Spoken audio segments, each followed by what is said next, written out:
Hello everyone, welcome to Wisdom Plant. तो ये है हमारा lecture number 5 Indian polity by Laxmikanth की। तो आज हम बात करेंगे क्राउन रूल। जो कंपनी रूल है हमारा वो कंप्लीट हो चुका है।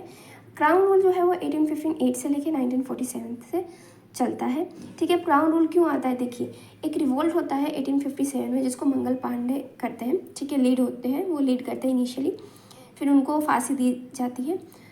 फिर उसके बाद रानी लक्ष्मीबाई, ठीक है, तात्या टोपे, ये लोग लीड करते हैं अलग अलग स्टेट के अंदर। ये हम हिस्ट्री में पढ़ेंगे। ठीक है, हमारे साथ जुड़े रहिएगा, हम हिस्ट्री भी आपको बताएंगे। ठीक है, इसके जो रिवोल्ट हुआ था 1857 में, इसको फर्स्ट वॉर ऑफ इंडिपेंडेंस कहते हैं, जिसको सिपो इम्यूनिटी कहते हैं, सिपाही विद्रोह। ठीक है, जब ये विद्रोह हुआ तब जो है कंपनी क्या हो गई, अनस्टेबल हो गई, इसको मैनेज नहीं कर पाए। इसको देखते हुए जो क्राउन थी उन्होंने इसकी पावर एज्यूम कर ली। ठीक है, बोला कि अब हम चलाएंगे इंडिया को, कंपनी रूल उन्होंने ख़त्म कर दिया। ठीक है, इसीलिए इसको बोलते हैं क्राउन रूल हमारा स्टार्ट हो जाता है। और फर्स्ट क्राउन रूल के अंदर फर्स्ट एक्ट आता है हमारा government of India act of 1858, जिसको हम act for good government of India भी कहते हैं। ठीक है, इन्होंने बोला कि हम गुड गवर्नमेंट लाएंगे इंडिया में। ठीक है, अब इंडिया में ऐसा कुछ नहीं होगा, बट ये उनका सिर्फ कहना था, बट वो इंडिया के लिए कुछ नहीं किए। ठीक है, उनका सिर्फ सेल्फिश मोटिव था। फिर इसके अंदर इन्होंने एबोलिश कर दिया ईस्ट इंडिया कंपनी को, जो कि मैंने बताया आपको ना। अब हम देखेंगे इसके फीचर्स, इसकी कौन से फीचर्स हैं। ठीक है, देखिए फीचर्स की बात करें तो फर्स्ट फीचर हमारा होता है कि जो गवर्नर जनरल ऑफ इंडिया थे इनकी टाइटल चेंज कर दी गई, वाइस रॉय ऑफ इंडिया बना दिया गया।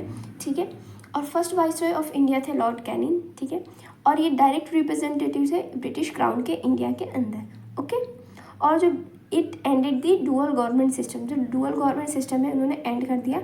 आप मुझे कमेंट बॉक्स में बताएंगे कि कौन से एक्ट में डुअल गवर्नमेंट इस्टेब्लिश हुआ था, और ये डुअल एक्ट्स कौन से दो लोग, मतलब कौन से दो बॉडी है। ठीक है, फिर उन्होंने एक न्यू ऑफिस बनाई जिसको बोलते हैं सेक्रेटरी ऑफ स्टेट। ये इसके पास कंप्लीट अथॉरिटी थी ओवर इंडियन एडमिनिस्ट्रेशन के ऊपर, कि इंडियन के अंदर एडमिनिस्ट्रेशन कैसा हो रहा है इसकी पूरी अथॉरिटी इसकी थी। ठीक है, ये देख रेख करेगा, but it was not in India, ये था ब्रिटेन में। ठीक है, मेंबर ऑफ ब्रिटिश कैबिनेट, ये मेंबर था ब्रिटिश कैबिनेट का, and responsible to the British parliament, ये ब्रिटिश पार्लियामेंट के अंदर आंसरेबल होगा। ठीक है, मैंने बोला ना कि ब्रिटेन में था। ठीक है, सेक्रेटरी ऑफ स्टेट।